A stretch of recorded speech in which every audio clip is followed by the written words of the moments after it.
출애굽기 14장 15절부터 20절 말씀 마음을 집중하시고 한 목소리로 읽어보시겠습니다. 여호와께서 모세에게 이르시되 너는 어찌하여 내게 부르짖느냐?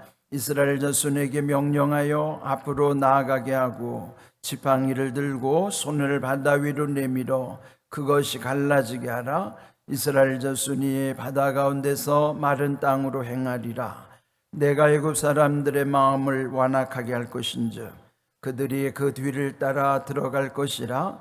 내가 바로와 그의 모든 군대와 그의 병거와 마병으로 말미암아 영광을 얻으리니 내가 바로와 그의 병거와 마병으로 말미암아 영광을 얻을 때에야 애굽 사람들이 나를 여호와인 줄 알리라 하시더니 이스라엘 진 앞에 가던 하나님의 사자가 그들의 뒤로 옮겨가매 구름 기둥도 앞서 그 뒤로 옮겨 애굽 진과 이스라엘 진 사이에 이르러 서니 저쪽에는 구름과 흑암이 있고 이쪽에는 밤이 밝음으로 밤새도록 저쪽이 이쪽에 가까이 못하였더라.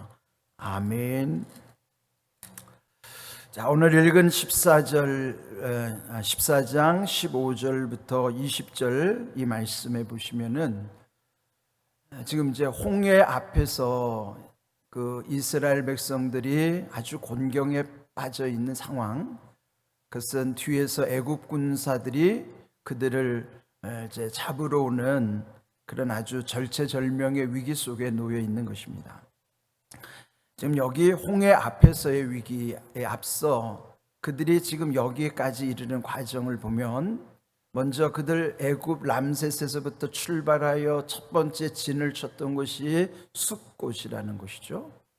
숫곳에 먼저 정착해서 거기 진을 쳤었던 이제 중요한 의미는 애굽을 떠났다는 의미예요.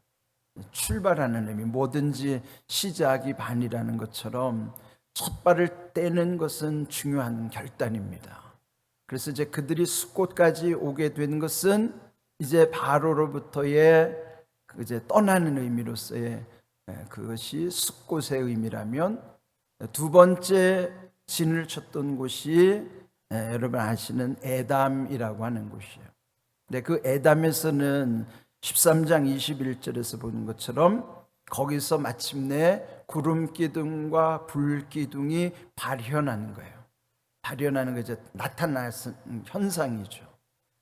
그러니까 우리 생각에는 구름 기둥과 불 기둥이 두 개인 것처럼 생각하지만 사실은 하나의 기둥인데 이것이 밤에는 불 기둥이요, 낮에는 구름 기둥이요, 네, 그런 거예요. 두 개의 기둥이 아니라 하나의 기둥. 또 사실 이것은 하나의 현상이죠. 근데 어쨌든 이 에담에 이르러서는 구름 기둥, 불 기둥으로 발현하셔서 하나님의 임재를 보여주셨다는 의미예요. 그리고 이제 세 번째 그들이 머물렀던 곳이 비하히롯이라는 곳. 네, 지난번에 말씀드린 대로 거기서는 그 옆에 있는 믹돌과 그 바다를 건넌 다음에서 만나게는 바알스본이라고 하는 곳에 비하히롯의 영적 의미라는 것이죠. 우리의 삶은 자유한 것 같은데도 이 믹돌의 힘과 이 바알스본의 힘이 언제든지 우리를 위협할 수 있는 상황인 것이죠. 그러니까 그 비하히롯이라는 뜻은 자유요, 믹돌은 제국의 힘, 바알스본은 우상의 힘. 그러니까 오늘 우리에게 이런 두 가지 힘은 우리를 위협하는 요소이기도 한 것입니다. 그런데 정말 그 홍해 앞에서 그들은 이 뒤에 그 제국의 힘에 눌리게 되는 거예요. 이제 그런 상황에서 이들이 지금 혼비백산한 상황에서 모세를 원망하고, 이제 이때 15절 하나님께서 모세에게 말씀하시는 내용이에요. 여호와께서 모세에게 이르시되 너는 어찌하여 내게 부르짖느냐? 이스라엘 자손에게 명령하여. 자, 여기서 이제 부르짖는 것은 기도요, 명령하는 것은 하나님의 말씀이에요. 그러니까 우리 삶 속에서도 기도하는 것도 말씀을 순종하는 것 다 중요해요. 근데 지금 이 상황에서는 하나님의 말씀에 지금 기도할 상황이 아니라는 거예요. 지금은 하나님이 명하신 명령을 순종할 때라는 거예요. 그러면 여러분, 우리가 기도도 중요하고 말씀도 중요한데 그 상황 속에서 하나님의 뜻이 무엇인가를 분별하는 것이 중요한 거예요. 지금 이 상황에서 모세도 부르짖었지만은 하나님은 이 상황에서 어찌하여 부르짖기만 하느냐? 이스라엘 자손에게 명령하라. 그 명령 앞으로 나아가게 하고 지팡이를 들고 손을 바다 위로 내밀어 그 홍해가 갈라지게 하라 하는 거예요. 하나님의 역사를 그들에게 나타내시고자 모세를 통해서 그 백성에게 명령하고, 모세는 하나님의 명령을 순종하여 그 지팡이를 바다를 향하여 뻗치면서 홍해를 갈라주시는 그 놀라운 사건을 보여주시는 거예요. 네, 여기서 우리에게 중요한 것은 말씀이 우선되는 삶이라는 것이죠. 사실 기도하는, 우리가 기도 가운데도 보면 그 기도의 핵심은 하나님의 말씀으로 기도하는 것이 가장 중요한 거예요. 하나님의 뜻대로 구하는 것, 또 하나님의 말씀을 의지하고 기도하는 것. 그렇게 보면은 기도가 중요함에도 불구하고 항상 우리는 말씀을 우선하여 말씀 속에 기도하고, 그 다음에 그 기도한 가운데 말씀 속에는 또 하나님의 응답 주심이 있어요. 그러니까 말씀 안에는 기도의 제목도 있지만 말씀 안에는 기도의 응답도 있어요. 그래서 말씀드린 것처럼 구름 기둥과 불 기둥이 하나인 것처럼 말씀과 기도도 하나예요. 분리될 수가 없는 거예요. 자, 지금 하나님 이 상황에서 그들에게 이렇게 놀라운 표적을 말씀해 주시는데, 홍해를 가를 때에 16절 둘째 줄, 이스라엘 자손이 바다 가운데서 마른 땅으로 행하리라. 홍해가 갈라지면은 그 갈라지더라도 그것만도 놀라운 사건이죠. 근데 그 땅이 마른 땅이 되게 하시겠다는 거예요.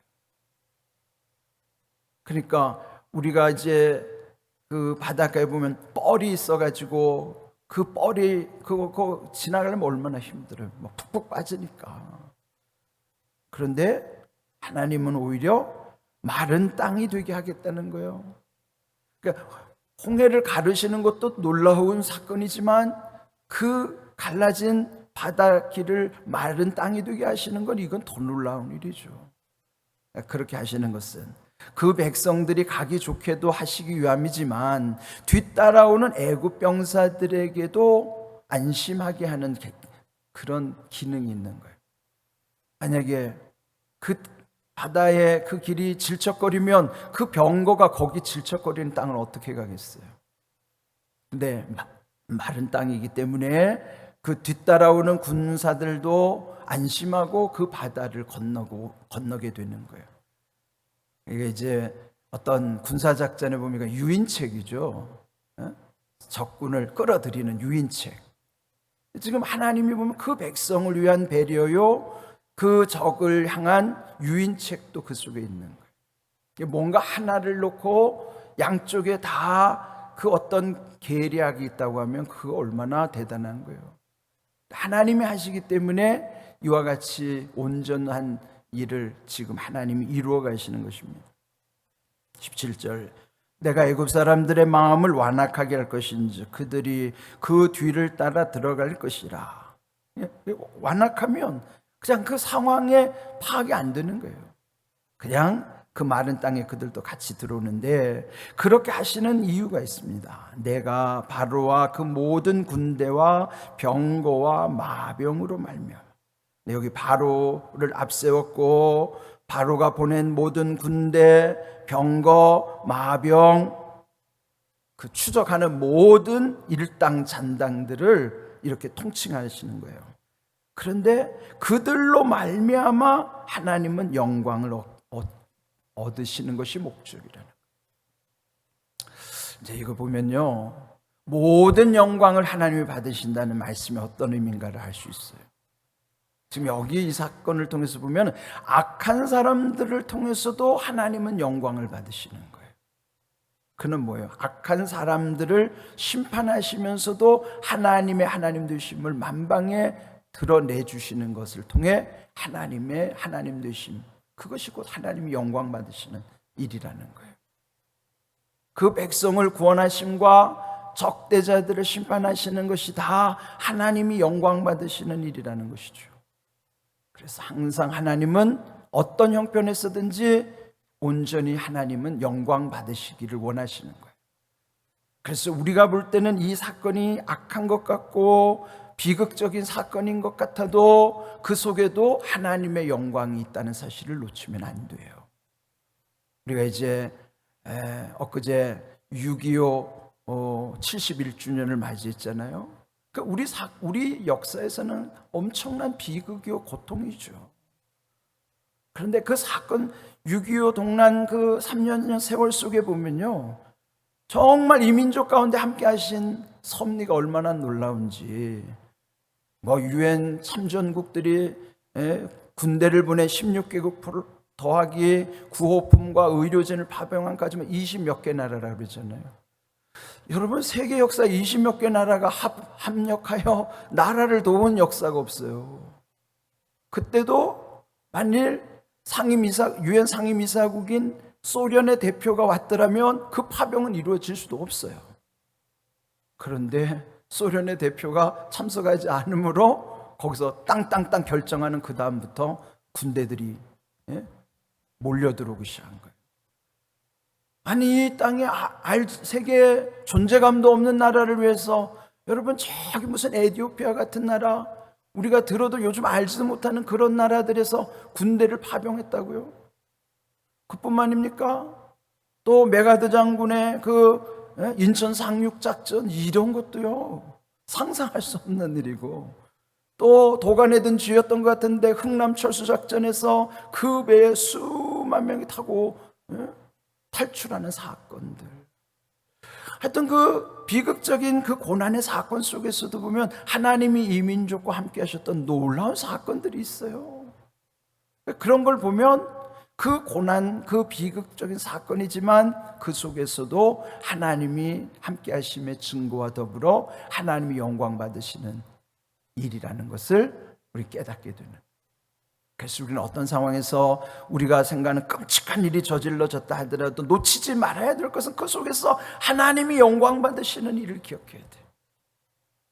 그는 우리와 모든 것이 생각이 다르신 거예요. 하나님의 뜻은 감히 우리가 판단할 수 없는 하나님의 섭리가 있기 때문이에요. 그래서 우리는 함부로 말할 수 없고 판단할 수도 없어요.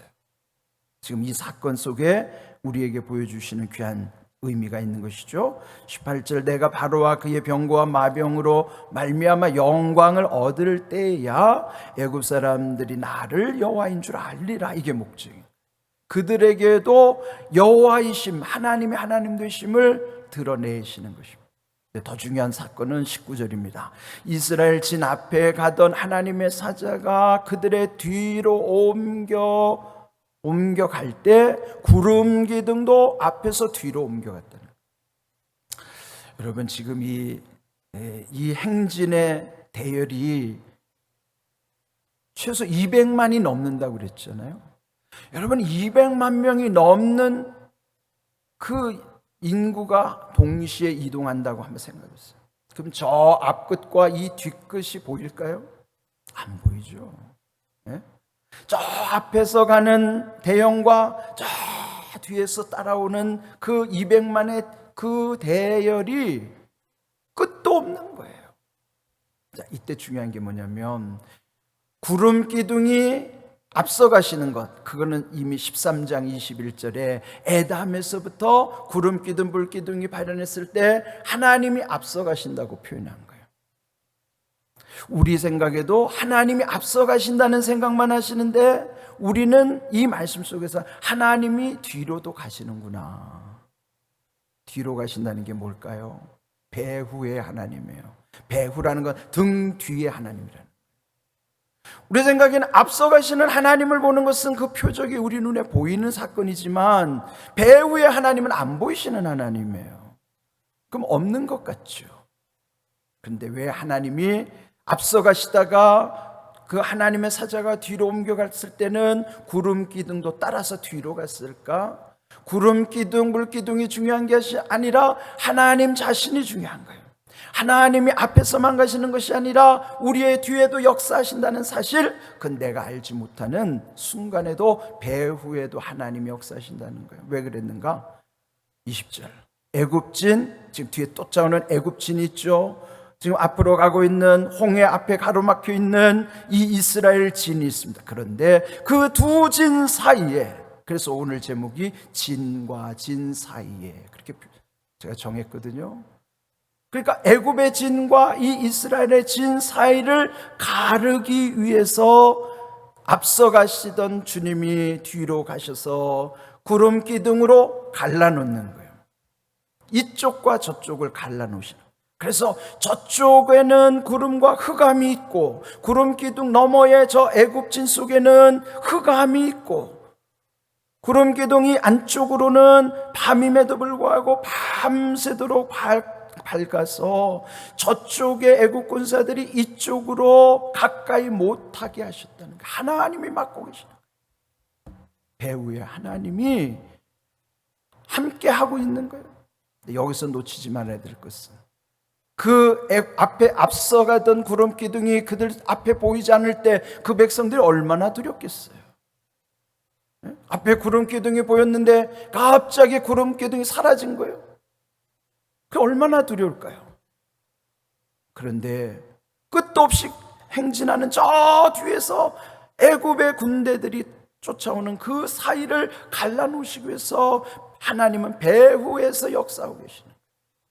여러분이 왜 하나님이 나와 함께 하시지 않는 것 같지? 라고 하는 순간은 하나님은 여러분의 등 뒤에 계실 수 있단 말이에요.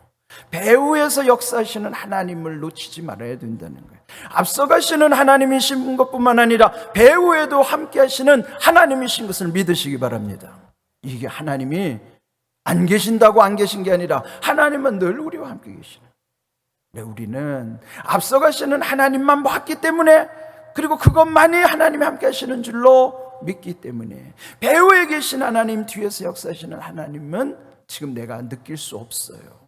지금 뒤에 어떤 일이 일어나고 있는지는 앞에서는 까마득히 몰라요. 배후의 하나님의 역사는 지금 아무도 모르는 거예요.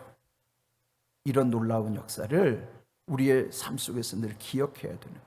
하나님은 앞서가시는 하나님이실 뿐만 아니라 뒤로 가셔서 배후에서 역사하시는 하나님이신 것도 기억하라는 말씀이죠. 그러나 우리가 힘들 때, 고난당할 때, 하나님이 안 계신 것 같을 때, 그때 잊지 말아야 할 것은 배후에 계신 하나님을 기억하라 하는 말씀입니다. 오늘 이 말씀은 정말 소중한 말씀입니다. 우리의 믿음이 한결같으면 얼마나 좋겠어요. 그러나 우리의 믿음은 감각에 의해서 움직여질 때가 많거든요. 뭔가 느낌이 있으면은 있는 것 같고 느낌이 없으면 없는 것 같아. 그런데 느낌에 따라서 하나님이 존재하시는 분이 아니잖아요. 여기 지금 공기 중에 아무것도 보이지 않고 느껴지지 않지만 이 안에 무수히 많은 것이 존재하는 것처럼, 심지어 하나님은 우리와 함께 하시는 것이, 우리는 항상 이 절대적인 하나님의 신뢰 관계 속에서 모든 일을 행해야 된다고 하는 것입니다. 그래서 어떤 상황에서도 우리의 마음이 부정적으로 움직여지면 안 돼요. 항상 함께 하시는 하나님은 앞서가시는 하나님이시오, 배후에서도 함께 하시는 하나님이시오. 이런 하나님을 여러분 평생토록 신뢰하시기를 바랍니다. 오늘도 그 하나님께 우리는 예배를 드리는 거예요. 귀한 은혜 가운데 하나님이 함께 하심을 믿고 말씀대로 이루어지는 은혜가 임하기를 주님의 이름으로 축복합니다. 아멘.